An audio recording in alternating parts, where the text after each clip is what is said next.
तर इथे आता जेव्हा हे बेस नेमचं ऐकलं होतं?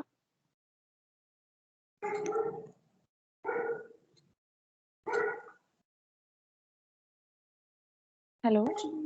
नाही ma'am, no ma'am. Base name पण नाही. मग हे नाही. टाइमस्टॅम्प? हां, तेच चालू होतं मॅम. ते म्हणजे नाही का मी विचारलं होतं तुम्हाला का फाइल्स कसे क्रिएट होतात फोल्डर्स हां, त्याच्यामध्ये? मग त्याचा आन्सर मिळाला ना तुला? हो, कळालं मॅम. पेटीएम मेला म्हटलं. चेक केला का? आता आपल्याला URL रिटर्न झालंय. आता याच्यामध्ये काय केलेलं आहे? हे बेस नेम फाईल हे बेस नेम एक फंक्शन वापरलंय. URL रिटर्न झाली आपल्याला इथपर्यंत. ठीक आहे. ही URL आपल्याला अशी रिटर्न झाली आहे, जी आपली करंट डिरेक्टरी आहे. डॉट इथे स्ट्रिंग कॉन्कॅटिनेट केलेलं आहे. बेस नेम वापरलेलं आहे. बेस नेम फंक्शन काय करतं? फंक्शन जी काय फाईल जी काही आपण अपलोड केली आहे त्याचा बेस नेम रिटर्न करतं. म्हणजेच की एवढंच. फॉर एक्झाम्पल हे असं आहे abcxyz.txt. ठीक आहे. हा असं फाईल नेम आहे. आता हे $_फाइल्स हे काय आहे? PHPचं सुपर ग्लोबल व्हेरिएबल्स आहे. सुपर ग्लोबल व्हेरिएबल आपले PHPचे जसे आहे $_पोस्ट, गेट, रिक्वेस्ट, सर्व्हर हे सगळे आपले PHPचे सुपर ग्लोबल व्हेरिएबल्स आहे. सेम एक फाइल्स म्हणून आपल्याला ते super global variable provide PHP करतं which deals with file functionality साठी. आता याच्यामध्ये हे अपलोड फाईल नावाचं पॅरामीटर आहे. जे आपण इथे पाठवलं होतं नेम पॅरामीटर. ठीक आहे. ते वाला हे. त्यानंतर नेम हे काय रिटर्न करतं पॅरामीटर? हा कॉन्स्टंट आहे. हा आपल्याला यूज करायचा आहे. कधी? जेव्हा आपल्याला फाईलचं बेस नेम हवंय. हा कंपल्सरी यूज करायला लागतो नेमच ॲज अ नेम. फाईलचं बेस नेम रिटर्न झालं इथे abcxyz.txt. तर इथे काय केलेलं आहे? str रिप्लेस स्पेस आहे. फर्स्ट पॅरामीटर आपल्याला काय असतो की str रिप्लेसला जो आपल्याला शोधायचा आहे त्या स्ट्रिंग मध्ये ज्याला रिप्लेस करायचं सेकंड पॅरामीटरने. ठीक आहे. ही आपली स्ट्रिंग आहे. तर ही अख्खी रिटर्न झाली इथे. आता स्पेस अंडरस्कोरने रिप्लेस होणार आहे. जेवढा काही स्पेस आता इकडे कुठे स्पेस मिळू शकत नाही कारण हे सगळं आपण दिलंय. युजर जी फाईल अपलोड करतोय त्याच्या लोकल सिस्टम वरून सो त्याचं फाईलचं नाव काय असेल आपण तिथे नाही आयडेंटिफाय करू शकत आणि स्पेस अलाउड नसतो. स्पेस आला की तो गडबडतो फेच होताना पण. सो त्यामुळे आपण काय केलेलं आहे जर युजरने अपलोड केलेल्या फाईल नेम मध्ये स्पेस असेल तर त्याला अंडरस्कोरने रिप्लेस केलं. ही कंप्लीट माझं फाईल नेम आलं. आता फाईलची URL तर मला मिळाली आहे जी मला डेटाबेसमध्ये इन्सर्ट करायची. डेटाबेसमध्ये URL इन्सर्ट करून फक्त चालत नाही.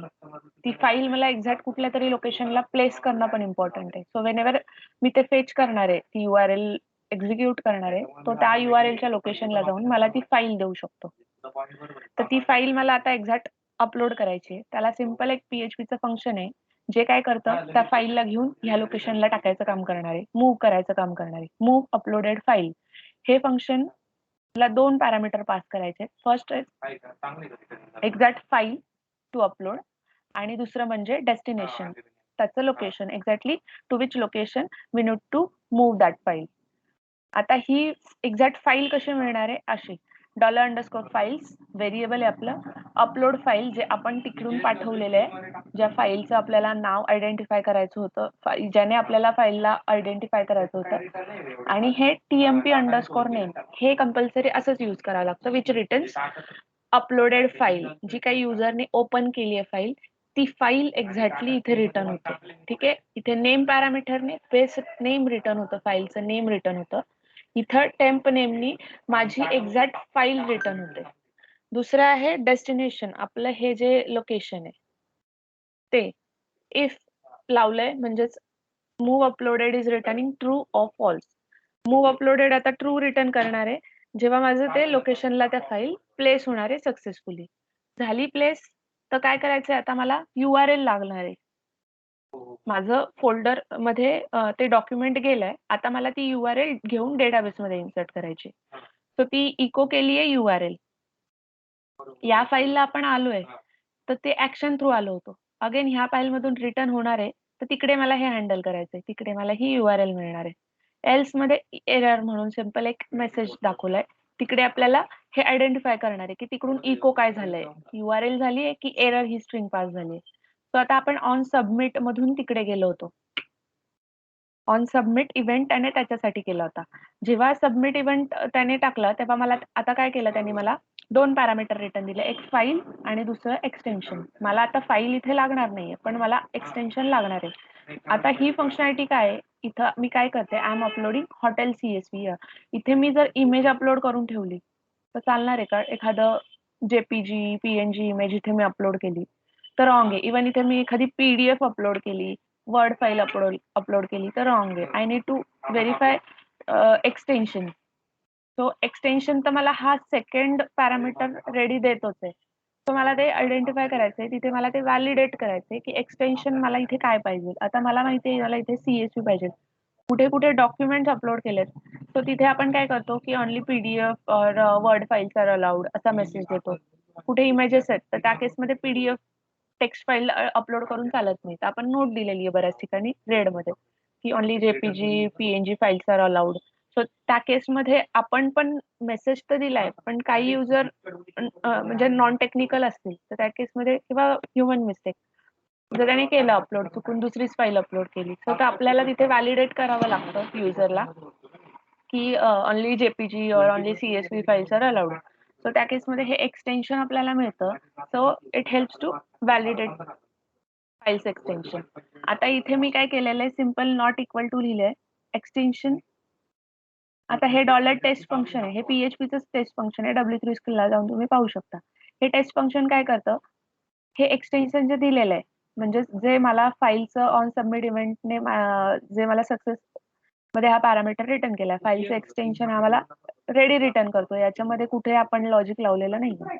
हा जो अजाक्स अपलोडचा कोड आहे हा सगळा रेडी आहे. फक्त ह्यामध्ये आपले पॅरामीटर्स काय काय ते तुम्ही आयडेंटिफाय करू शकता. त्यानंतर हे एक्सटेन्शन आहे. आता हा नॉट कन्फर्म हा एक तुम्हाला ब्लॉक आहे. जेव्हा कुठेही तुम्ही CSVचा फक्त CSVच्या केसमध्ये दिसेल तुम्हाला, हे नॉर्मल अपलोडिंगला नाही. CSVच्या इथे जेव्हा तुम्ही अपलोड करताल फंक्शनला, इथे फाईल जेव्हा तुम्ही कोणतीही सिलेक्ट करताल तर इथे तुम्हाला हा एक पॉपअप येतोय, कन्फर्मेशन बॉक्स येतोय. Do you want to import this file. Confirm user कडून एकदा कन्फर्मेशन घेतलं, नॉट आहे म्हणजे त्याने युजरने नो टाकलंय तर रिटर्न फॉल्स, म्हणजे आता त्याला पुढे जायचंच नाहीये. अगेन CSV हे रेग्युलर एक्सप्रेशन आहे.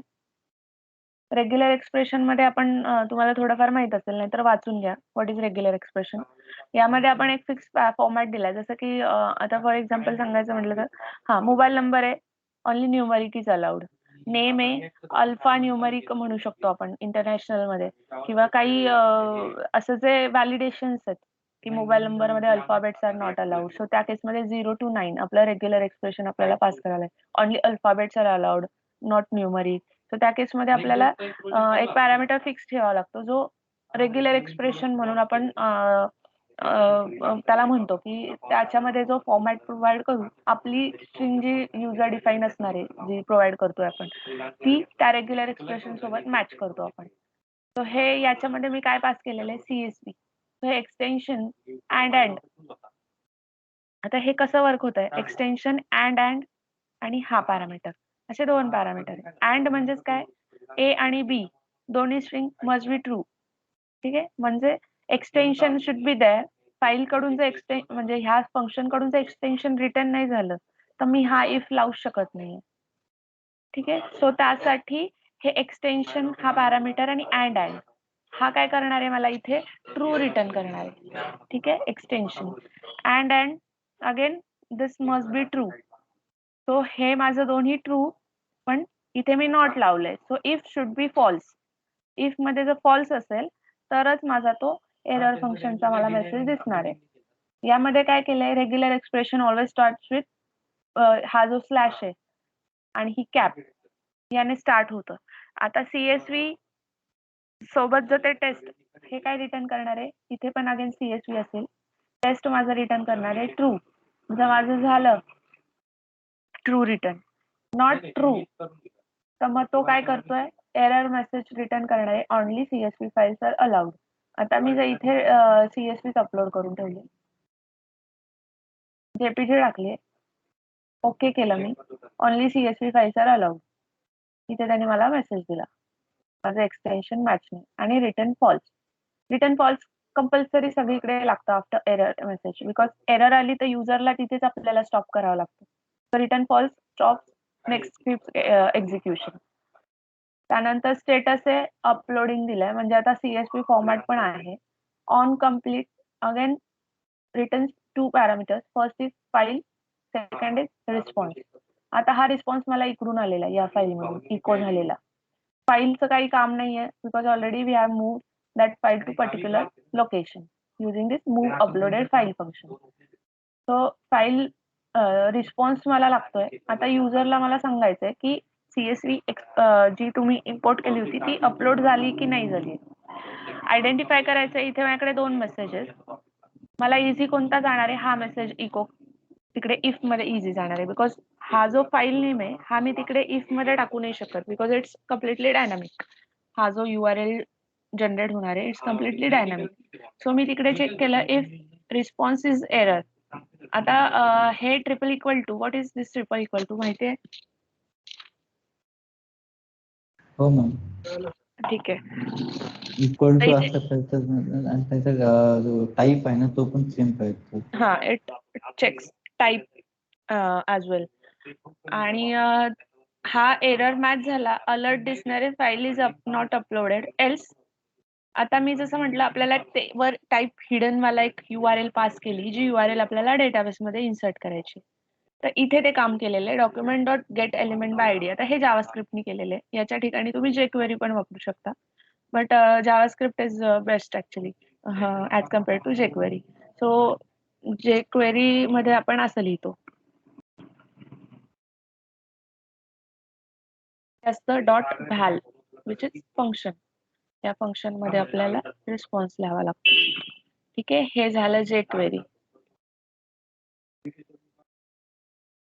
आणि वरचं जावास्क्रिप्ट आहे. फॉर्मॅट सिंटॅक्स फक्त अलग आहे, बाकी काम एकच करतो दोन्ही statement. Document dot get element by ID, जसं इथे तुम्ही रीड केले असतील तर document dot get element by class, by tag name, असे फंक्शन्स आहेत. आता आयडी वापरले म्हणजे दिस शुड बी आयडी, कुठेतरी वर प्रेझेंट पाहिजे हा ID. Dot value equal to, आता इथे व्हॅल आहे आणि इथे व्हॅल्यू आहे, सिंटॅक्स फक्त चेंज आहे, इक्वल टू रिस्पॉन्स.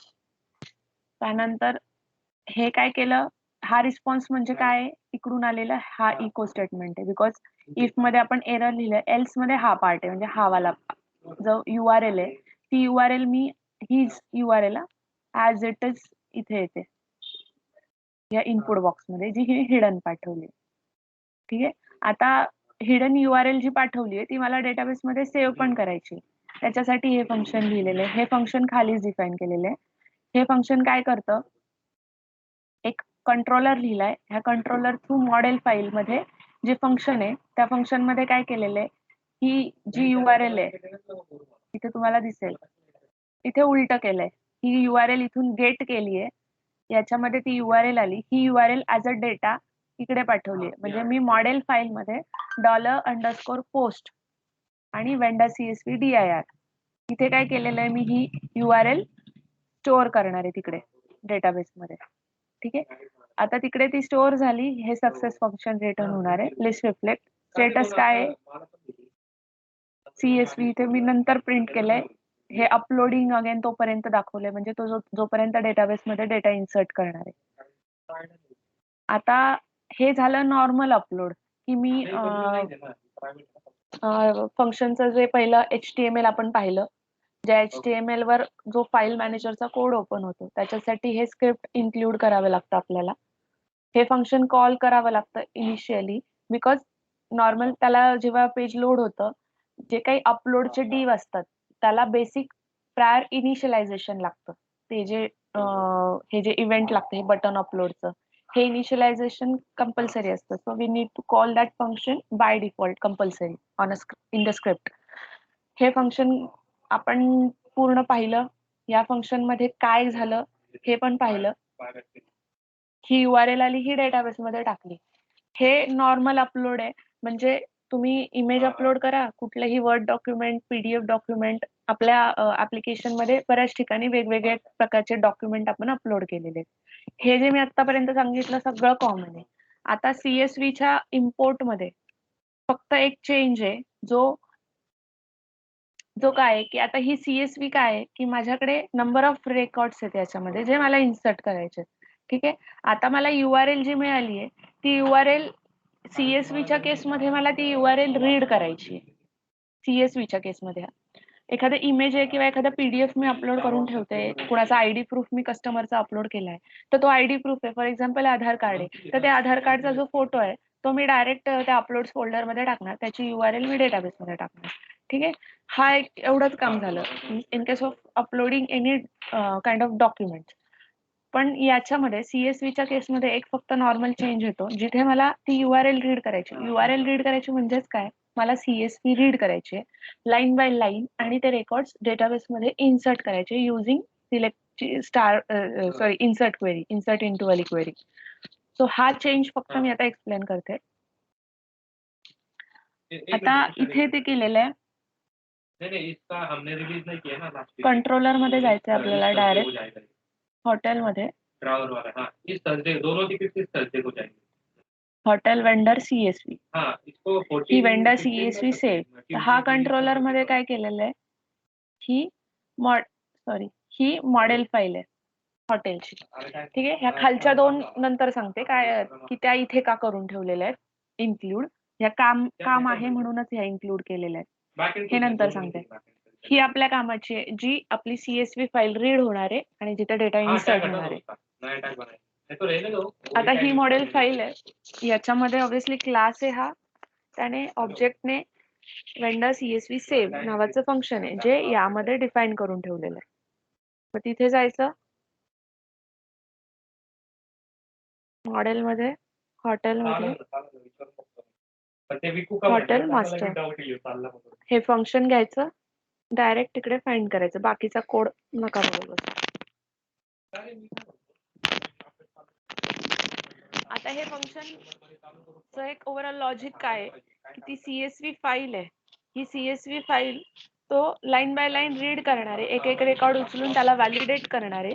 व्हॅलिडेट करताना जर ते व्हॅलिड असेल कम्प्लिटली व्हॅलिडेट मीन्स सेव्ह करताना जे काही मी व्हॅलिडेशन्स लावले की this fields are mandatory, this field suppose city ID should be integer, त्यानंतर तो इंटिजर वाला पॅरामीटर आपण क्लायंटला ओरली सांगतो.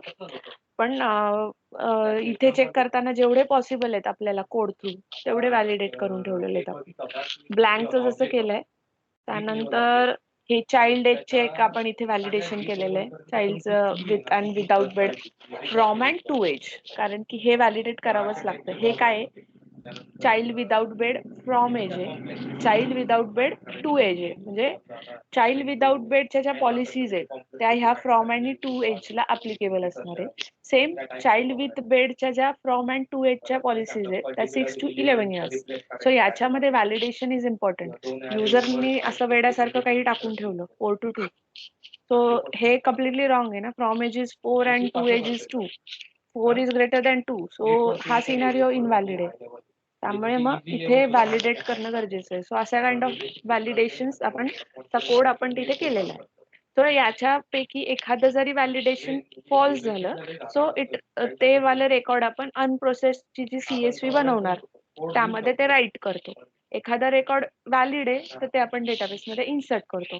तर हे वालं काम या लॉजिक मध्ये केलेलं आहे. आता आपल्याकडे CSV नाही पाठवली, आपण इथे CSV नाही डायरेक्ट रीड करू शकत. ठीक आहे. तर म्हणजे पाठवू शकत, सॉरी, इथे CSV नाही पाठवली. इथे काय पाठवलं आपण, ती जी डिरेक्टरी तयार झाली होती आपली, जी आपण हिडन पास केलंय, म्हणजे ती आपली जी अख्खी URL, ही वाली URL मी आता पाठवली आहे इथे. क्रिएटेड ऍट डेट मला लागते बिकॉज खाली ती व्हेरिएबल यूज केलेले आपण. आता इथे काय केलेलं आहे, इथे थोडस हा लाईनचा कोड काय आहे, ही जी URL मला मिळाली आहे ह्याला प्रॉपर फॉर्मॅट मध्ये त्यांनी बनवून घेतलंय. आता ही इकडे मला कशी मिळाली आहे अशी, ठीक आहे. सगळीकडे दिसते हे डबल स्लॅश आहे, त्यानंतर हे डॉट आहेत. आता जेव्हा मला एक्झॅक्ट फाईलच्या लोकेशनला जेव्हा जायचं असतं तेव्हा डॉटवर तो वर्कआउट नाही करणार आहे. त्याला हे डॉट वगैरे काही समजत नाही. त्याला मला फ्रॉम बिगिनिंग त्याला प्रॉपर पाथ द्यावा लागतो. सो त्याच्यासाठी काय केलेले हे 2 स्टेटमेंट आहेत. आता पहिलं स्टेटमेंट काय करतं, एक्सप्लोड केलं त्याने मला, एक्सप्लोड केलं त्या स्ट्रिंगला. एक्सप्लोड फंक्शन काय करतं, ह्या स्ट्रिंगला अरे मध्ये कन्वर्ट करून देतं. ठीक आहे. PHPचं एक्सप्लोड आणि इम्प्लोड आपले बेसिक फंक्शन आहे. W3 स्कूलला जाऊन वाचू शकता. इम्प्लोड उलट काम करतं, अरेला स्ट्रिंग मध्ये कन्वर्ट करून देतं. एक्सप्लोड स्ट्रिंगला अरे मध्ये कन्वर्ट करून देतं. सो एक्सप्लोडला आता कन्वर्जन आहे, कन्वर्जन बाय समथिंग. सो तो पहिला पॅरामीटर असतो. सो आता पहिला पॅरामीटर काय, मी अपलोड्स, मला अपलोड्स वर्ड ने मला ही स्ट्रिंग अरे मध्ये कन्वर्ट करून दे. बिकॉज मला हा जो डॉट डॉटचा पॅरामीटर आहे हा मला एक्झॅक्ट URL मध्ये कन्वर्ट करायचा आहे. सो डॉट डॉट मला माहिती आहे अपलोड्स फोल्डर माझ्याकडे स्टॅटिक आहे. ठीक आहे, फिक्स आहे माझ्याकडे ते फोल्डर. सो मी त्याने त्या स्ट्रिंगला एक्सप्लोर करू शकते अरे मध्ये. सो अपलोड्स ने तो काय करणार आहे, ह्या स्ट्रिंगला कन्वर्ट करून देणार आहे. सो याच्यामध्ये आउटपुट कसं असणार आहे. हेलो मैम, वॉइस ब्रेक होता है. Okay, hello. हॅलो. तो आता नाही राहिलो मॅम. हेलो. हॅलो, हा आता येतोय. हो येतोय. हा हा. सो आता हे एक्सप्लोड फंक्शन जे अपलोड स्ट्रिंगने वर्डने कसं काम करणार आहे, एक्सप्लोडला अपलोड्सच्या आधीचा पॅरामीटर तो एका अरे मध्ये टाकणार आणि अपलोड्सच्या नंतरचा पॅरामीटर तो एका अरे मध्ये टाकणार. कारण मला माहिती आहे इथे अपलोड्स एकदाच आहे माझ्या स्ट्रिंग मध्ये. सो तो मला बरोबर 2 एलिमेंट्सचा अरे बनवून देणार. अपलोड्सच्या आधीचा एक आणि अपलोड्सच्या नंतर एक, असे 2 एलिमेंट माझ्या अरे मध्ये देणार आहे. तो मल्टिपल टाइम्स जेवढ्या टाइम्स येतील तेवढे नंबर ऑफ एलिमेंट्स मध्ये तो त्याला अरे मध्ये डिवाइड करतो, म्हणजे त्याचे क्लस्टर बनवतो. आता इथे 0th मध्ये माझं काय असणार आहे हे, आणि 1 मध्ये फर्स्ट एलिमेंट जो असणार आहे माझ्या अरेचा तो असणार आहे हा. आता मला याच्याशीच काम आहे. याच्या आधीची URL माझ्याकडे फिक्स मला माहिती आहे की माझ्या जी प्रोजेक्टची URL आहे, मेन प्रोजेक्टची V7 व्हर्जन अपग्रेडची बेसिक URL ती असणार आहे स्लॅश पुढची ही URL, म्हणजे मला एक्झॅक्ट URL मला बिल्ड करता येईल. सो आता ह्याच्यामध्ये कसं केलेलं आहे, सॉरी इथे 1 आहे, ही वाल्यामध्ये आता याला बिल्ड केलेली आहे बेस URL. ही मला माहिती आहे माझ्या प्रोजेक्टची URL https://localhost V7 version upgrade. ही माझी बेस URL आहे. त्याला अपलोड मी इथे कॉन्कॅटिनेट केले आणि माझी ही स्ट्रिंग आहे. माझी एक्झॅक्ट URL इथे बिल्ड झाले याच्यामध्ये. अगेन टाइम स्टॅम्प इथे घेतलेला. त्यानंतर आता तुम्हाला डायरेक्ट इथे सांगते. ठीक आहे, हे वर बेसिक व्हेरिएबल जे इनिशियलाइज करून ठेवले ते खाली आपण यूज केलेलेच आहेत. कशासाठी काय ते तुम्हाला खाली कळून जाईल लॉजिक मध्ये. आता इथे एफ ओपन आहे. एफ ओपनला पहिला पॅरामीटर हे सगळं PHPचं हे फाईल हँडलिंग वापरलेलं आहे.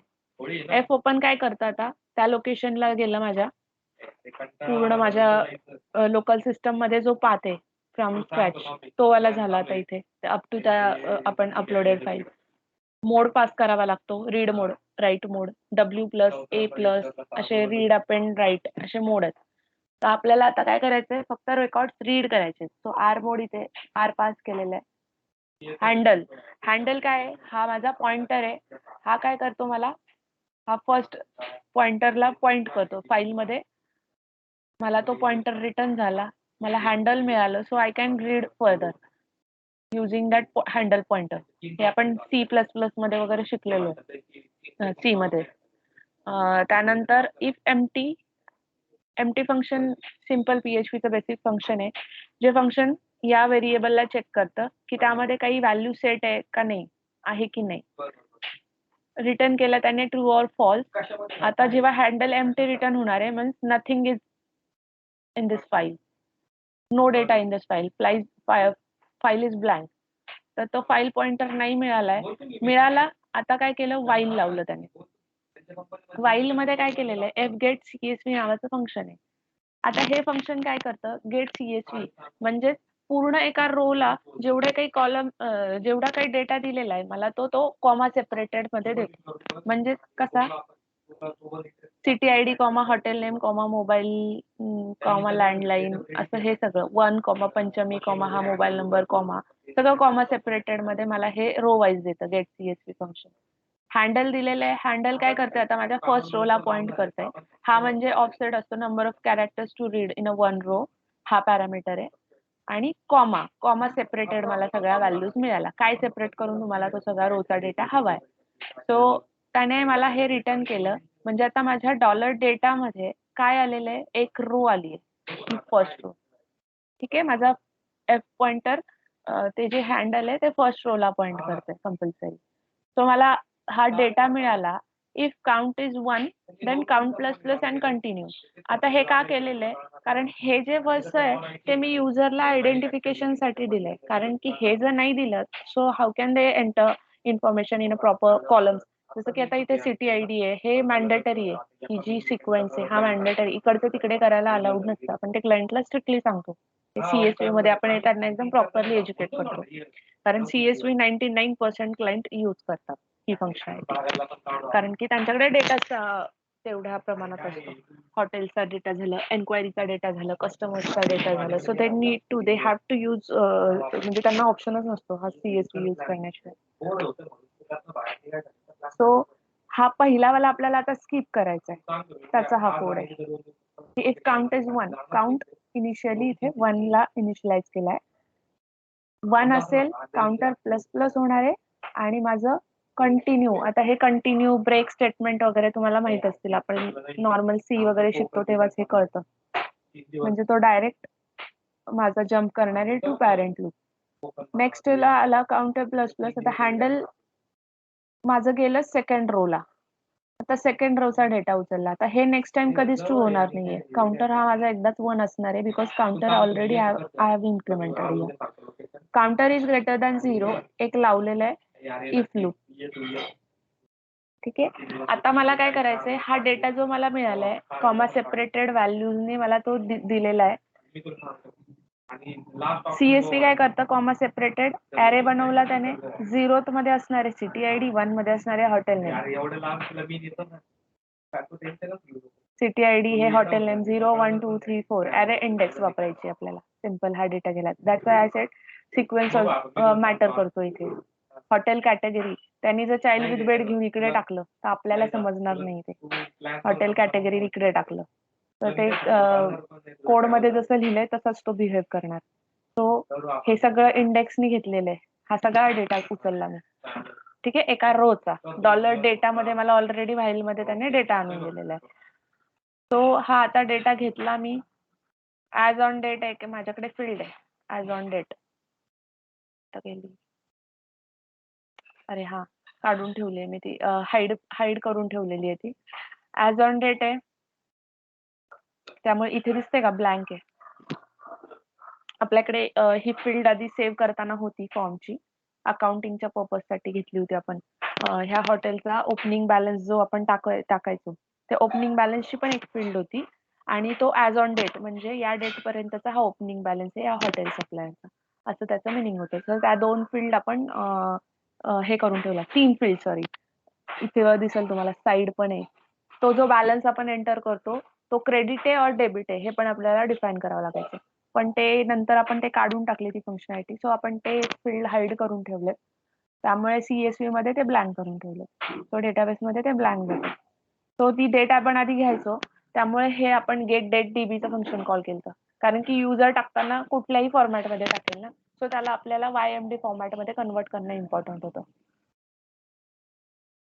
आता मी जे सांगितलं चाइल्ड विथ बेड आणि विदाउट बेडचं जे फ्रॉम अँड टू एजेस आहेत त्याचं व्हॅलिडेशन आपल्याला करावं लागतं. सो ते इथे केलेलं आहे. एवढ्या प्रकारचं ते लावलेलं आहे. आता इथे त्या कंडिशन्स नॉर्मल आहेत, जे आता जसं मी तुम्हाला इथे सांगते की जसं फ्रॉम आणि टू एज आहे. So child with bed from age should be less than child with bed 2 age and this should not be blank.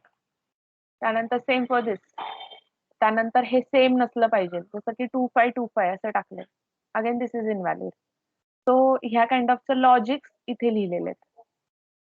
ठीक आहे, हे लॉजिक म्हणजे सगळे हे इफ एल्सिफ एल्सिफ एल्सिफ ने लिहिलेत. त्यानंतर आपण केलेले आता इथे काय केलेलं आहे सगळीकडे जर ते इनव्हॅलिड असतील रेकॉर्ड चाइल्ड विथ बेड आणि फ्रॉम बेड मुळे एजेसमुळे, तर इनव्हॅलिडचा एक काउंटर आहे जो वर 0 ला मी इनिशियलाइज करून ठेवलेला आहे. हा प्लस प्लस केलेला आहे आणि एक ऍरे प्रिपेअर केलाय अनप्रोसेस्ड ऍरे मध्ये. आता आपण काय करतो, 1000 रेकॉर्ड्स आहेत त्यातले 100 अनप्रोसेस्ड आहेत. सो ते माझे ज्या रिझन मुळे झालेत ते तर तिथे आपण ऍरे पुश केलेले आहे. सो डेटा माझा इनव्हॅलिड आहे का, तर त्याने एकतर फ्रॉम एज माझं 0 टाकले किंवा ब्लँक ठेवलेलं आहे. सो त्या केसमध्ये ती अख्खी रो उचलून तो अनप्रोसेस्ड ऍरे मध्ये टाक, ती मला इन्सर्ट नाही करायची डेटाबेस. ठीक आहे, म्हणजे एखादा जरी पॅरामीटर फॉल्स झाला तरी अख्खी रो आपल्याला अनप्रोसेस्ड ऍरे मध्ये टाकायची. एक ऍरे प्रिपेअर केला. ठीक आहे, 1 बाय 1 राईट नाही करत बसणार आहे आपण, वन टाइम फाईल मध्ये राईट करणार आहे सगळे जेवढे काय ऍरे मध्ये मला एलिमेंट्स जेवढे रोज मिळाले तेवढे. सो त्यासाठी आपण काय केलं, एक अनप्रोसेस्ड ऍरे प्रिपेअर केलाय ऑफ इनव्हॅलिड रेकॉर्ड. ठीक आहे, एल्स आता हे विथ विदाउट बेड वगैरे सगळं त्यांनी नीट टाकलंय 2 to 5 और 6 to 11 असं वाला टाकलंय. त्या केसमध्ये तो एल्स मध्ये येणार आहे. आता हे एक इफ लिहिलेलं आहे. हे इफ काय काय करतं, preg match again to match regular expressions. हे रेग्युलर एक्सप्रेशन इथे थोडंसं कळून येतंय तुम्हाला. 0 to 9 means already 0 to 9 numeric is allowed in this field. City ID, तो सिटी आयडी मध्ये 0 to 9 आहे, त्याने जयपूर टाकलं तर ती अख्खी रो इनव्हॅलिड होणार आहे. ठीक आहे, हे इफ माझं फॉल्स रिटर्न करणार आहे. आता जेवढे काही मी व्हॅलिडेशन्स लावलेले आहेत ते सगळे याच्यामध्ये अँड करून लावले, म्हणजेच काय all must be true. So हे सिटी आयडीचं झालं. मोबाईल नंबरचं काय लावलंय, again 0 to 9 means only numeric and 6 to 20 is length. Mobile number length 6 is minimum, maximum 20 numeric you can enter. दुसरा प्रेग मॅच एक लावलेला आहे 0 to 9 again for state ID. State ID पण आता स्टेटचं तुम्हाला हॉटेल सप्लायर मध्ये ड्रॉपडाऊन दिसेल जिथे तुम्हाला स्टेट्स आहेत.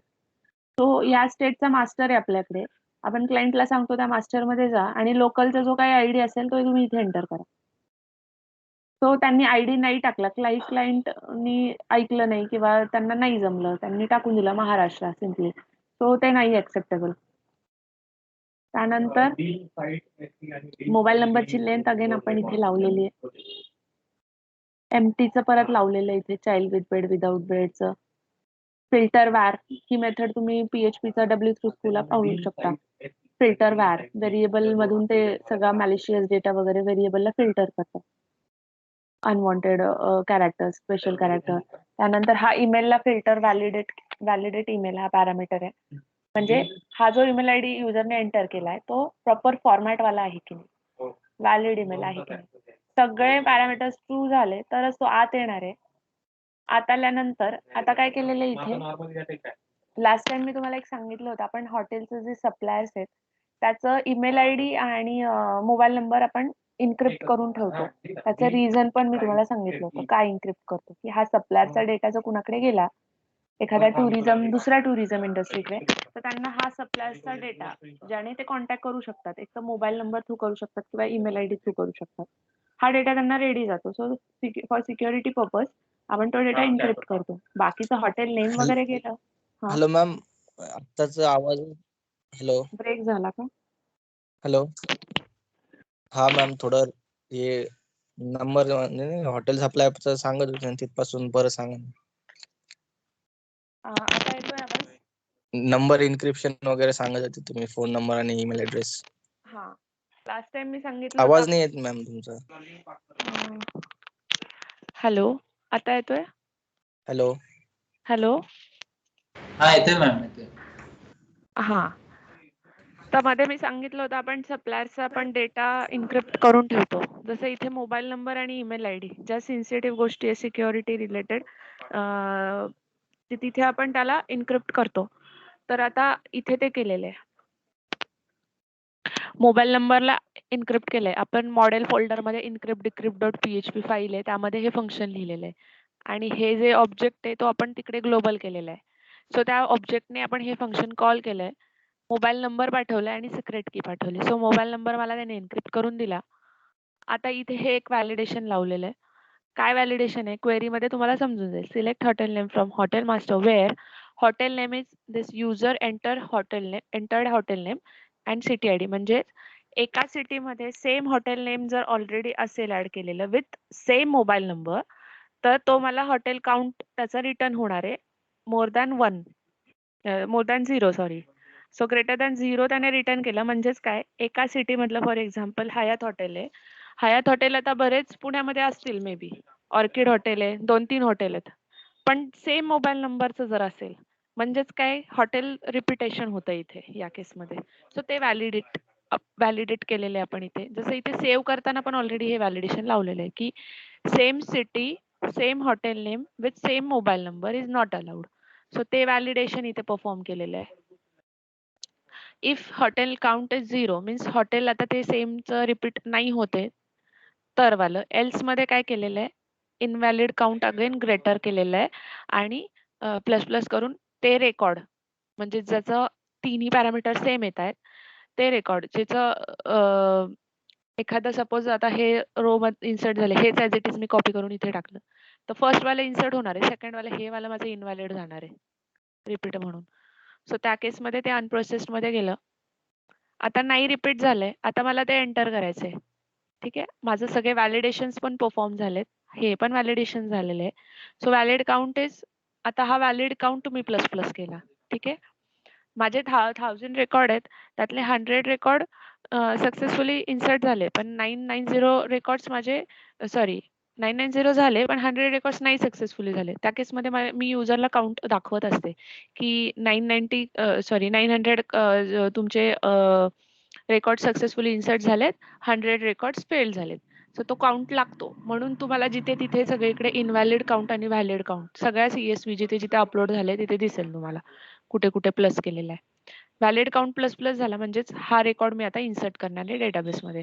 अगेन ईमेल आयडी पण इथे इन्क्रिप्ट केलेला आहे. हा कोड माझा इन्सर्टचा आहे. मॅक्स आयडी हॉटेल मास्टरच्या टेबलमधून घेतलाय, ज्याला मला हे हॉटेल इन्सर्ट करायचंय. ही इन्सर्टची क्वेरी आहे, सिम्पल. हे सगळे व्हेरिएबल जे मी वर ऑलरेडी घेतलेत ते व्हेरिएबल मी सगळे आता इन्सर्ट मध्ये लिहिले तिथे. इथे एक मध्ये तुम्हाला दिसतंय, हे काय आहे ते सांगते फक्त. ह्या लोकेशनला जाऊन तुम्ही पाहू शकता. आता इथे हे new vendor log in master असं लिहिलेलं आहे. म्हणजेच काय, हा क्लास माझा कुठेतरी मी इन्क्लूड केलाय. कुठेतरी म्हणजेच कुठे, ह्या कंट्रोलर मध्ये.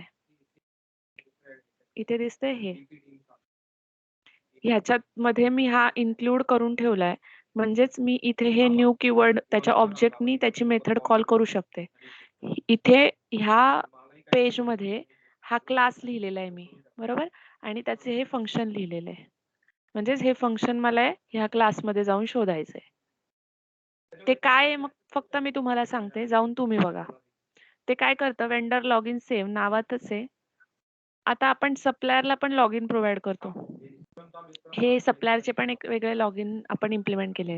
ह्याची एक URL आहे वेंडर लॉग इन म्हणून. व्ह्यू मध्ये वेंडर लॉग इन मधून जसं कस्टमरचं एक लॉग इन प्रोव्हाइड केलेलं आहे आपण, तसं सप्लायरला पण त्याचे इंडिव्हिज्युअल लॉग इन प्रोव्हाइड करतो आपण. म्हणजेच सप्लायरने आता फॉर एक्झाम्पल हयात हॉटेल मी इथे एंटर केलंय. हयात हॉटेल कडून जेवढे काही मी सिस्टम मध्ये परचेसेस होणार आहेत तो त्याच्या लॉग इनला जाऊन चेक करू शकतो. ठीक आहे, ह्याच URLचं त्याला सेपरेट लॉग इन URL आपण जनरेट केलेली. तर हे लॉग इन पण जनरेट करावे लागतात आपल्याला सिस्टम मध्ये. लॉग इन टेबल एक सेपरेट मेंटेन होतो. तर ते सिम्पल एक रोल्सचा टेबल आहे, त्याच्यामध्ये हे लॉग इन आपण सेव्ह करतो, ज्याच्यामध्ये आपल्याला टाकावं लागतं. आता आपल्याकडे 12 टाईपचे सप्लायर आहेत. तर ह्या सगळ्यांचे लॉग इन जातात ना. हॉटेल सपोज मी 100 हॉटेल टाकले, ट्रान्सपोर्टर टाकले 30, DMC काही 10-12 ऍड करून ठेवले, तर सगळ्यांचे तेवढे नंबर ऑफ जेवढे सप्लायर्स आहेत टोटल तेवढ्यांचे सगळ्यांचे लॉग इन बनतात. त्यामुळे आपण त्याचं सेपरेट टेबल मेंटेन केलेलं आहे. सो जेव्हा ते लॉग इन आपल्याला सेव्ह करावं लागतं त्याला हे पॅरामीटर गरजेचे असतात. ठीक आहे. हे मोबाईल नंबर, हॉटेल वेंडर, हा आता हॉटेलची CSV आहे ना. ट्रान्सपोर्ट वेंडर, DMC वेंडर असं टाईप आहेत सगळे. तर हे सेव्ह केले मी याच्यामध्ये. सिंपल इन्सर्टचीच क्वेरी आहे ज्याच्यामध्ये आपण त्याचं लॉग इन क्रिएट केलं. यामध्ये आपल्याला hotel name as a user name and mobile number as a password आपण त्यांना प्रोव्हाइड करतो. त्या लॉग इनचं डिटेल्स. आता इथे इन्सर्ट झाली क्वेरी सक्सेसफुली. काही नाही करायचं. जर नाही झाली इन्सर्ट तर आपल्याला दिसतं फ्लॅग फॉल्स होतोय आणि echo supplier information not saved. आता हा इको एरर आपण केला इथे कारण की इन्सर्टची क्वेरी होत नाहीये माझी, म्हणजे इथे काहीतरी सिंटॅक्स एरर आहे, काहीतरी प्रॉब्लेम आहे, डेटा इन्सर्टच नाही होऊ शकत जरी व्हॅलिड असला तरी. त्यामुळे युजरला सांगितलं की supplier information is not saved. आता हा इफ झाला, हा पण एल्स पण पाहिला, हा वरच्या इफचा एल्स पण पाहिला. आता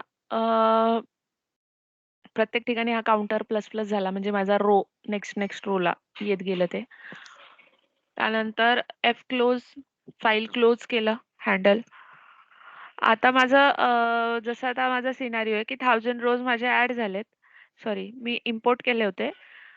त्यातले 900 रोज माझे इन्सर्ट झाले थ्रू दिस क्वेरी आणि 100 माझे ह्या इनव्हॅलिडच्या कुठल्या तरी ह्याच्यामध्ये ॲरेमध्ये अनप्रोसेस्डमध्ये गेलेले आहेत तो डेटा. आता मला काय करायचंय, अनप्रोसेस्ड जो CSV चा डेटा आहे तो मला युजरला द्यायचा आहे. Hello ma'am. हा, हॅलो. हा, हॅलो.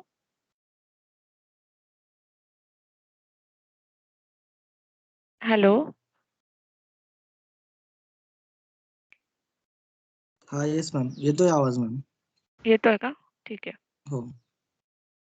आता मला काय करायचंय, त्या अनप्रोसेस्ड जो रेकॉर्डचा मी ॲरे बनवलाय तो ॲरे मला ॲज इट इज ते सगळे रेकॉर्ड्स मला एका CSV मध्ये युजरला अगेन प्रोव्हाइड करायचे की दिस 100 रेकॉर्ड्स आर फेल्ड. सो माझ्याकडे मला माहिती आहे ॲरे प्रिपेअर झालाय माझ्याकडे. Is set unprocessed array and not empty. Not empty means काहीतरी रेकॉर्ड्स त्या अनप्रोसेस मध्ये गेलेले आहेत. ठीक आहे. त्याच केसमध्ये कारण की 1000 रेकॉर्ड जर सगळेच सक्सेसफुली इन्सर्ट झाले तर त्या केसमध्ये अनप्रोसेस रेकॉर्डचा ॲरे माझा ब्लँक असणार आहे आणि मला काही डाउनलोड पण नाही करून द्यायचं युजरला. तो ते वाला एक आहे. इफ लावलंय यासाठी हे. आता ही CSV मला क्रिएट करायची आहे. आता मला माहिती आहे डाउनलोड फोल्डरमध्ये मला ती CSV टाकायची आहे. सो फाईल पाथ मी डायरेक्ट इथे लिहून ठेवलाय. काय? डबल डॉटने मी इथे मागे गेले. मॉडेलला आले. पॅरलल टू मॉडेल माझं डाउनलोड फोल्डर आहे. अनप्रोसेस्ड हॉटेल रेकॉर्ड्स असं त्या CSVचं नाव असणार आहे. क्रिएटेड ॲट आणि टाइम स्टॅम्प इथे लागतो. एकाच दिवशी त्याने सपोज 2-3 CSVs इम्पोर्ट करायला गेलाय तर त्या केसमध्ये अनप्रोसेस्ड जे रेकॉर्ड्सच्या CSV मिळणार आहेत त्या युनिकली त्याला अगेन आयडेंटिफाय करायला हव्यात. म्हणजे करायला येता हव्यात. सो त्या केसमध्ये मग क्रिएटेड ॲट डेट आणि टाइम स्टॅम्प असं आपण त्याला पुढे नाव दिलेलं आहे. सो सगळ्या जर याच नावाने डाउनलोड झाल्या तर मग चालणार नाही ना. 1, 2 इन ब्रॅकेट ते जे डाउनलोड होताना येतं डबल ट्वाईस करताना वगैरे. तर त्यामुळे आपण हा एक फॉर्मॅट आहे. ही URL आहे. रेग रिप्लेस केलेलं आहे स्लॅश. त्यानंतर ही डाउनलोड URL आहे. आता आपल्याला काय करायचंय, ह्या लोकेशनला जे आपल्याला तो सगळा डेटा आपल्याला राईट करायचा आहे. सो डॉक्युमेंट जेव्हा प्रिपेअर होतं, जसं आपण एक्सेलला पाहिलं होतं, हेडर्स डिफाईन करावे लागते. सो कंटेंट टाइप ह्याचा काय आहे? CSV. UTF-8 कॅरसेट आहे. फाईल नेम काय? फाईल डॉट CSV ने ते डाउनलोड होणार आहे. नाही, हे फाईल नेम आपण नाही देत, आपल्यावालाच देतो. fput CSV जसं fget CSV असतं तसं fput CSV. त्याच्या आधी आपण फाईल ओपन केली होती वर पण रीड करताना R मोडने. आता आपल्याला राईट करायची. सो f ओपन $save म्हणजे आपली ही फाईल अख्खी. ह्याने काय केलं, फाईल क्रिएट करून राईट मोडला ओपन करून ठेवली. आता याला काय केलं, पुट CSV. हा अगेन काय करणार आहे, जसा आपण डेटा मिळवला होता तसाच डेटा आपल्याला आता टाकायचा आहे. तर हा ॲरे आधी पास केलाय. हा हार्ड कोडेड आहे. हा म्हणजे काय? हा वरचा सिटी ID, मोबाईल नंबर वगैरे. आता त्याच्या खाली आपल्याला डेटा टाकायचा आहे. तर तो फॉर इचने टाकलेला आहे. फॉर इचने काय करतो, फॉर इचचं तुम्हाला बिहेवियर माहीतच असेल. ॲरे ॲज रो म्हणजे एक एक रो घेतली त्यांनी. मल्टिपल ऑब्जेक्ट्स जेव्हा आपल्याकडे आहे ॲरे ऑफ ऑब्जेक्ट्स, तेव्हा for each is better for retrieving data. एक एक रो म्हणजे एक एक ऑब्जेक्ट दिला त्याने, पुट CSV, या CSV मध्ये एक एक रो त्याने प्रिंट केली. म्हणजे माझे सगळे अनप्रोसेस रेकॉर्ड्स याच्यात राईट झाले. अगेन फाईल पॉइंटर क्लोज केला. इको स्क्रिप्ट, आता हे जे डाउनलोड साठीचं आहे, ही जी अनप्रोसेस रेकॉर्डची डाउनलोड होती त्यात ह्याने होते. ठीक आहे, जावा स्क्रिप्ट वापरली.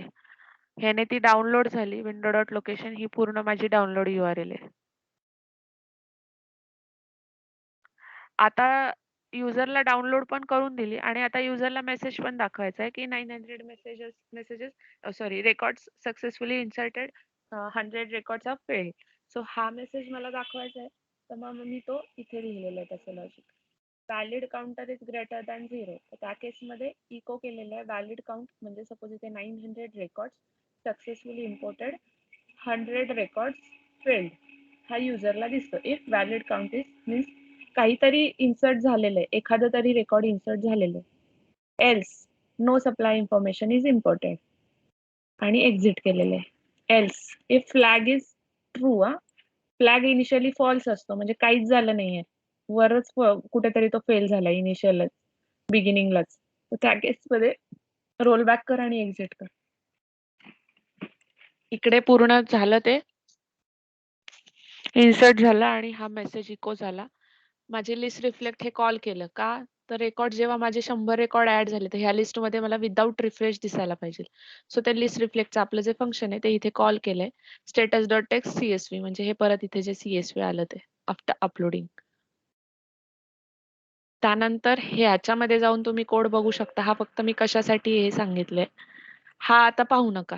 ह्याच्यामध्ये हे आधी यूज करायचो आपण, आता नाही करत आहे. जसं मी म्हटलं ते ओपनिंग बॅलन्स आपण हॉटेलचे टाकायचो, तर ते ओपनिंग बॅलन्समुळे हा वाला इम्पोर्ट केला होता.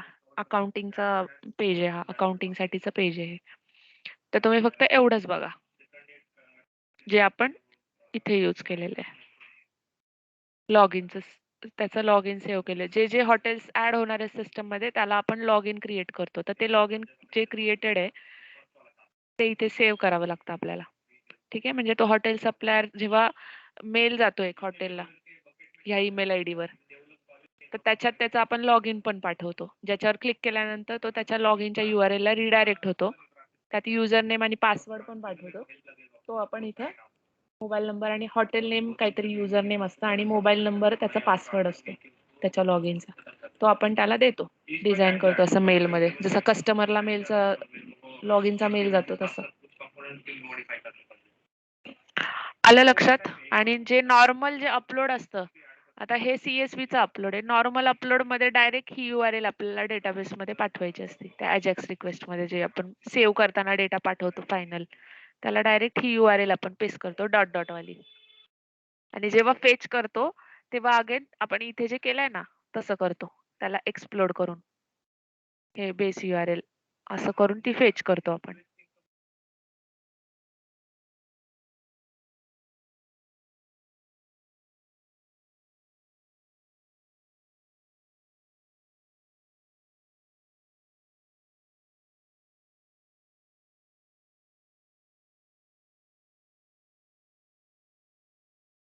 डाऊट आहे कुणाला?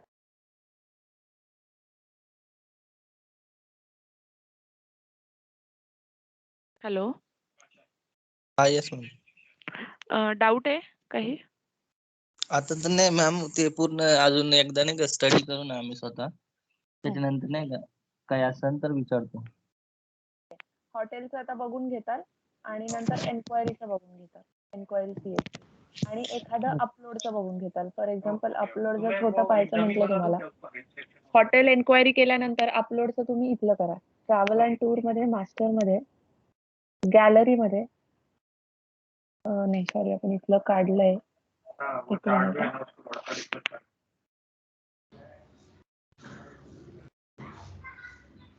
ऍडमिनिस्ट्रेशन कस्टमर मध्ये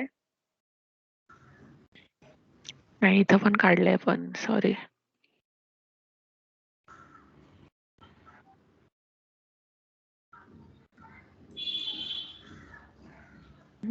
सप्लायर मध्येच आहे, कशाला इकडे तिकडे जायचं. अपलोड इमेजेस, एक मिनिट, म्हणजे मल्टिपल असेल तर तुमचं कन्फ्युजन.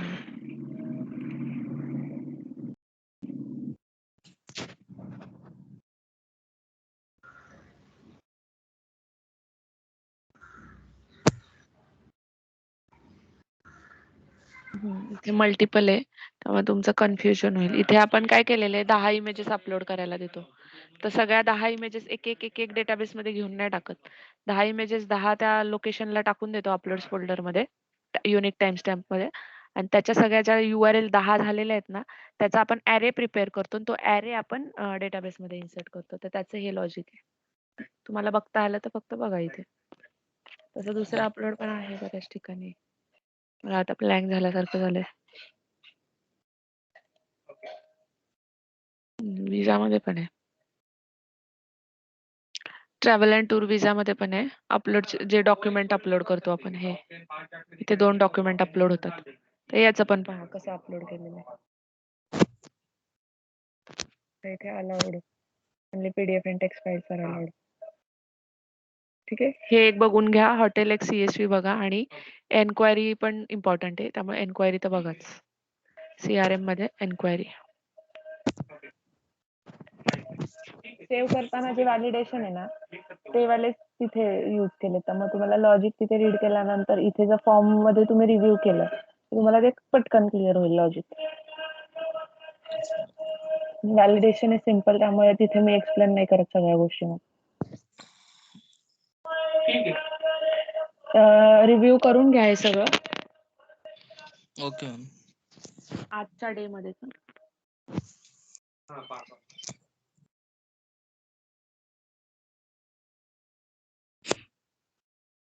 आपलं अजेक्सचं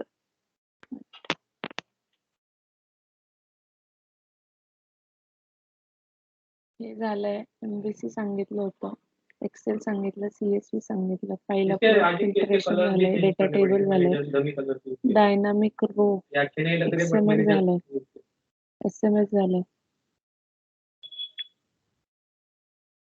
dynamic row and PDF write. PDFचं तुम्हाला मी आपण आधी PDF यूज करायचो, FPDF. मी फक्त तुम्हाला शॉर्ट मध्ये सांगून देते, आधी यूज करायचं. आता एका ठिकाणीच फक्त FPDF यूज करतो. आपल्याकडे जेवढ्या काही PDF आहेत ना, जेवढ्या जनरेट होतात, कोटेशनच्या PDF असो, ट्रॅव्हल अँड टूर म्हणजे पॅकेज टूरच्या PDF आहेत, सर्व्हिस वाउचर्स आहेत, तर ते सगळे PDF ला आधी आपण यूज करायचो FPDF. पण त्यामध्ये 99% म्हणजे फार आपल्याला रेस्ट्रिक्शन्स, लिमिटेशन्स यायचे, क्लायंट कडून इश्यूज यायचे, बिकॉज FPDF थोडंसं हेक्टिक आहे टू मॅनेज डायनामिक कंटेंट. जसं त्या पॅकेज टूर मध्ये खूप डायनामिक डेटा आहे, जसं ॲटनरी, हॉटेल्स आहे, ट्रान्सपोर्ट आहे, इन्क्लुजन एक्सक्लुजन आहे. हा डेटा व्हॅरी होतो client to client, again package tour wise पण व्हॅरी होतो. सो त्यामुळे खूप हेक्टिक जायचं आपल्याला to manage dynamic content using cell. त्याच्यामध्ये FPDF मध्ये कसं करावं लागतं, XY कोऑर्डिनेट्स मध्ये खेळावं लागतं. म्हणजे X कोऑर्डिनेटला तुम्ही हा डेटा चालू करा, X आणि Y कोऑर्डिनेटला. त्यानंतर डायनामिक आलं की खालचं गडबडायचं. सो हार्ड कोडेड तो XY कोऑर्डिनेट तिथे सेल आपल्याला डिफाईन करावा लागायचा. सो तो आपल्याला 99% हेक्टिक होतं ते आपल्यासाठी, क्लायंट कडून यायचं. सो आपण ते कम्प्लिटली रिमूव्ह केलं आणि नॉर्मल HTML वापरलं हे PDFचं ते. सो डायनामिक कंटेंट आपण HTML थ्रू थोडं मॅनेज करू शकतो डिझाईन.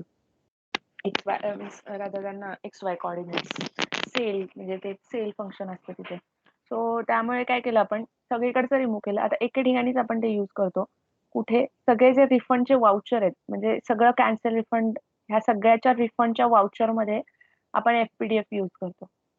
वाउचर म्हणजे सगळ्याचे रिफंड टॅब आहेत, तिथे जर रिफंड झालेला असेल तर वाउचर जनरेट करतो आपण. तर ते असं बेसिक पण डिझाईन होतं. HTML चा एक फायदा असा असतो की आपल्याला हवं तसं आपण त्याला डिझाईन करू शकतो, थोडं फॅन्सी वे मध्ये पण. तर हे तुम्ही बघताल एकदम बेसिक आहे, टेबल स्ट्रक्चर, फक्त डेटा टाकलेला आहे. तर हे सगळं सेल थ्रू मॅनेज केलेलं आहे आपण. तर हे इथे का ठेवलं, इथे का नाही केलं आपण PDF, तर हा डेटा जो आहे तो डायनामिक नाहीये. म्हणजे हा टेबल असाच राहतो, याच्यामध्ये डायनामिक डेटा झाला तर झाला काय चेंज होतं, विजाचं हॉटेल होतं, ही रिफंड अमाऊंट चेंज होते, मोड चेंज होतो, नाव चेंज होतं. सो हा डेटा स्टॅटिक आहे, हा डायनामिक डेटामध्ये व्हेरिएशन्स नाहीये. सो आपण इथे थोडंसं लेट गो केलं की ठीक आहे बाबा, इथे आपण नाही करायचं. तर इथे फक्त ते PDF वापरलेलं आहे. तुम्ही ही जी URL आहे, हे जे लोकेशन आहे, ह्या लोकेशनला जाऊन जस्ट कोड पाहून ठेवा की ते काय आहे. इथे चेंजेस येत नाही किंवा इन फ्युचर तुम्हाला याच्यामध्ये डेव्हलपमेंट पण नाही येणार आहे. FPDF मध्ये काम करायची वेळ पण नाही येणार आहे. ते कोणी यूज पण नाही करत एवढं. खूप रेअर केसेसमध्ये FPDF यूज होतं. तो या लोकेशनला जा तुम्ही आणि वाउचरच्या ही URL पाठवून ठेवते. मॉडेल फोल्डरमध्ये ॲप सेटिंग फोल्डर आहे. त्यामध्ये जनरिक जो फाईल्स आहेत त्यामध्येच ही अगेन एक फाईल आहे बिकॉज ही जनरिक आहे. सगळे रिफंड वाउचरचे काही आपण सेपरेट वाउचरचे पेज नाही जनरेट केलेले. एकच फाईल आहे जनरिक रिफंड वाउचर. त्याला हा सगळा डेटा आपण डायनामिक पास करतो सगळ्या रिफंडच्या टेबलमधून. ठीक आहे. हॉटेल असो, विजा, कार रेंटल, सर्व्हिस वाईज. तर यामध्ये जो गेट पॅरामीटरने URL थ्रू सगळा जो डेटा पास केलेला आहे तो फक्त इथे फेच होतो $_गेट व्हेरिएबलने. ठीक आहे. तर इथे तुम्हाला त्याचा कोडची आयडिया येऊन जाईल how tricky it is x आणि वाय कोऑर्डिनेट्स मॅनेज करणं. तर इथे ते वाउचर आहे. हा तो पॅरामीटर आहे. तर हा फक्त तिथे पाहून घेताल. आणि दुसरं जर फक्त PDFच्या केसमध्ये तुम्हाला मी लास्ट टाइम ऑलरेडी एक्सप्लेन केलं होतं. कंपनी प्रोफाईलमध्ये we have 6 quotation formats, design formats. हे लँडस्केपचे 3, पोर्ट्रेटचे 3. तर याचा कोडचं मी तुम्हाला स्ट्रक्चर पण सांगितलं होतं. ॲप सेटिंगमध्ये, मॉडेलमध्ये, ॲप सेटिंगमध्ये प्रिंट HTML. तर यामध्ये सगळे काइंड ऑफ PDFचे आपण डिझाइन HTML डिझाइन रेडी केलेले आहेत. तर इथे नावातच आहे कोटेशन जे आहेत आपल्याकडे कोटेशन कोणते आहेत? Package, group, hotel, car rental आणि फ्लाइट. तर या सगळ्याचे इंटू 6 डिझाइन याच्यामध्ये आहेत. तर हे 6 फॉर्मॅट आहेत. पहिला फॉर्मॅटमध्ये फ्लाइट आहे, FIT म्हणजे पॅकेज, फ्लाइट आहे, GIT म्हणजे group, hotel quotation, car rental quotation. हे B2Bचं हे स्किप करा, B2B कोटेशन. म्हणजे B2Bचं जे प्रोडक्ट आहे ना तिथे आपल्याला हे वापरावं लागतं. तर हे सगळ्या तुम्हाला सेम दिसतील. सेकंडमध्ये पण अगेन ते. हे सगळ्याचे डिझाइन वेगळे. यामध्ये ते CSS फाईल प्रत्येकाच्या. आता डिझाइन वेगळे असल्यामुळे .CSS फाईल पण सगळ्यांच्या वेगळ्या आहेत. CSS जी आपण लावलेली आहे ती.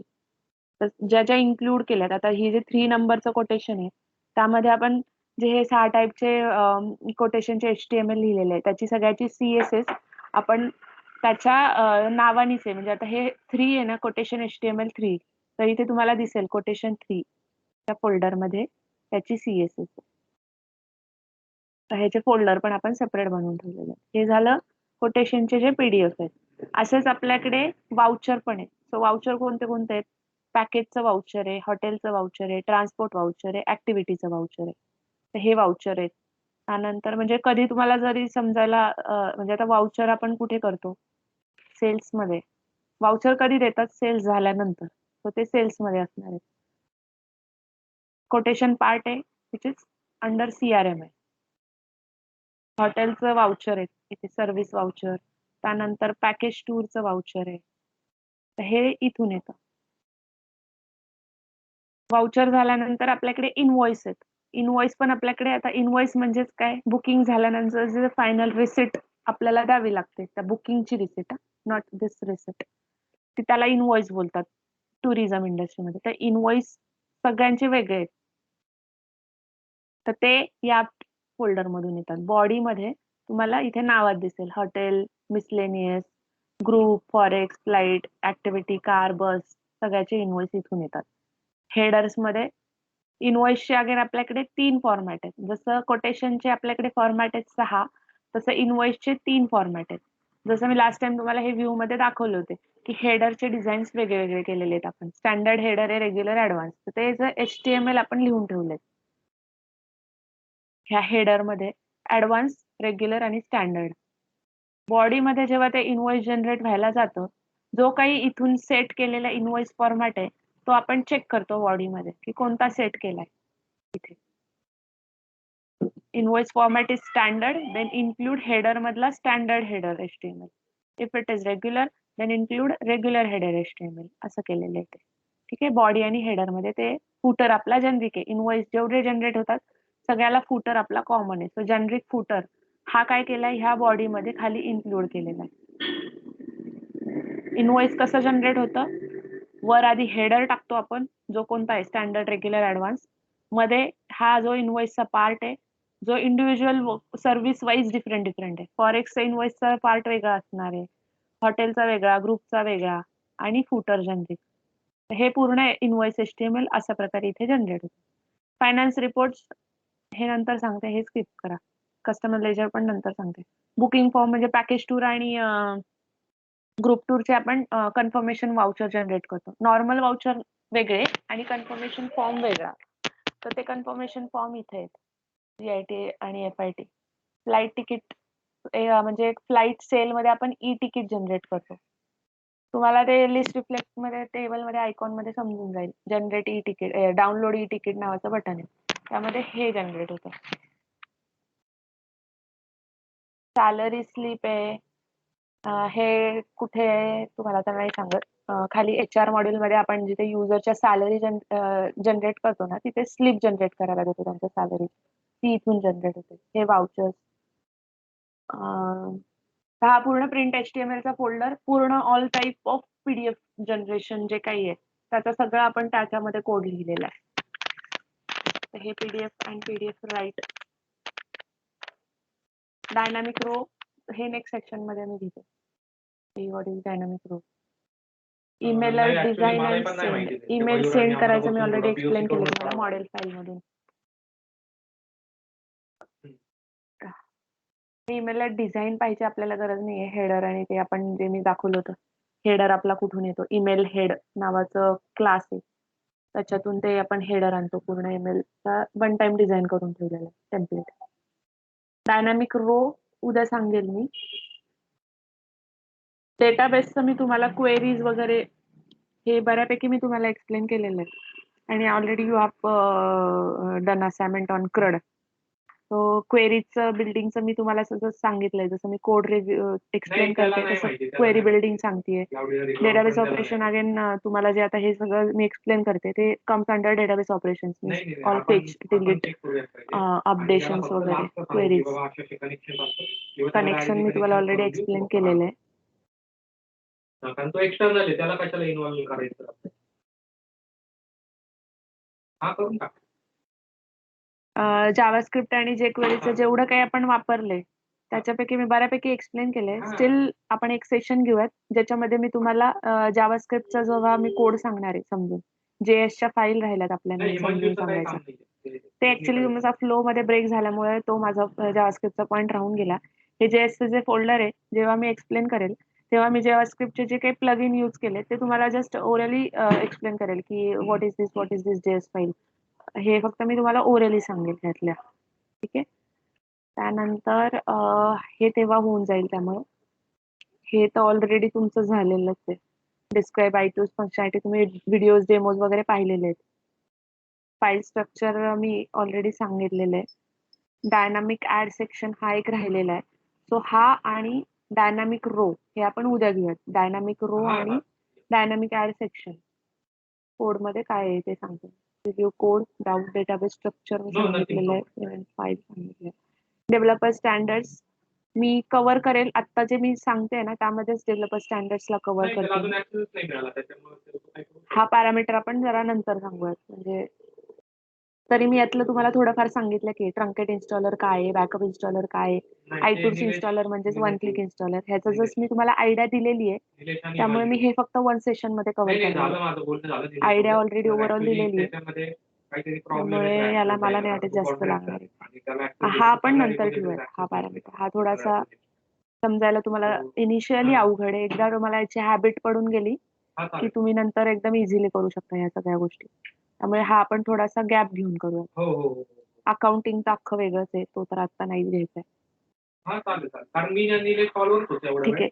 आलं लक्षात? काही डाऊट आहे आता? काही करायचं हो मॅम. ते रिव्ह्यू केल्यानंतर विचारतो मॅम आम्ही. नाही का इन्क्वायरी वगैरेची नाही का, जे न्यू फोल्डर्स वगैरे रिव्ह्यू करू ना त्याच्यानंतर विचारतो काही डाऊट्स असतील. ठीक आहे चालेल. ओके. उद्या मॉर्निंगला परत कॉल घेऊयात आणि नेक्स्ट एक्सप्लेन करेल. आज जेवढं सांगितलंय तेवढं पूर्ण रिव्ह्यू करून द्या. Yes ma'am. Thank you. Bye. Thank you ma'am. Bye.